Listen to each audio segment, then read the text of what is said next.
Friends, ఇప్పుడే అందిన తాజా వార్త. ముఖ్యమంత్రి రాజీనామా, రాష్ట్ర ప్రజలందరూ షాక్. ఈరోజు ఈ వీడియోలో దీనికి సంబంధించిన పూర్తి సమగ్రమైన సమాచారం గురించి తెలుసుకుందాం. ఎవరైనా మొట్టమొదటిసారిగా మన ఛానల్ని చూస్తున్నట్లయితే చూసిన వెంటనే లైక్ చేయండి, షేర్ చేయండి, కామెంట్ చేయండి. అదేవిధంగా సబ్స్క్రైబ్ చేసుకొని బెల్ ఐకాన్ ఆన్ చేయండి.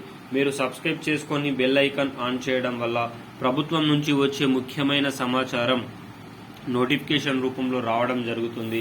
ఇక వీడియో వివరాల్లోకి అయితే వెళ్ళిపోదాం. జార్ఖండ్ ముఖ్యమంత్రిగా చంపు సోరెన్ గారు తన రాజీనామాను చేసి గవర్నర్కి అయితే ఇవ్వడం జరిగింది. ఇక వివరాల్లోకి అయితే వెళ్ళిపోతే, భూ కుంభకోణం కేసులో అరెస్ట్ అయిన హేమంత్ సోరెన్ గారు బెయిల్ పైన బయటికి రావడం వల్ల చంపు సోరెన్ గారు తన ముఖ్యమంత్రి పదవిని రాజీనామా చేసి ఇతనికి ఇవ్వడం అయితే జరిగింది. మరి హేమంత్ సోరెన్ గారు కూడా రాష్ట్ర ముఖ్యమంత్రిగా ప్రమాణ స్వీకారం చేశారు. అయితే చంపు సోరెన్ గారు తన ఇచ్చిన మాటకు కట్టుబాటుగా రాజీనామా చేసినట్లు సమాచారం.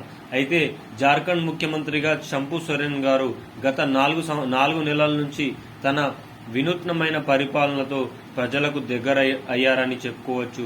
ఇతని రాజీనామా పట్ల ప్రజలు తీవ్ర అసంతృప్తిని వెలబుచ్చడం అయితే జరిగింది. మరి హేమంత్ సోరెన్ గారితో పాటు ఢిల్లీ ముఖ్యమంత్రి అరవింద్ కేజ్రీవాల్, మన తెలంగాణ రాష్ట్ర ఎమ్మెల్సీ గారు కవిత గారు కూడా మిగతా కోణాలలో ఈడీ చేతుల్లో అరెస్టు కావడం అయితే జరిగింది. మరి ఢిల్లీ సీఎం కేజ్రీవాల్ కూడా బెయిల్ పైన బయటికి వస్తే ఎమ్మెల్సీ కవిత మాత్రం ఇంకా జైల్లోనే మగ్గుతుండడం విశేషం. ఇలాంటి మరిన్ని ముఖ్యమైన సమాచారం కోసం ఛానల్ని సబ్స్క్రైబ్ చేయండి, షేర్ చేయండి, కామెంట్ చేయండి.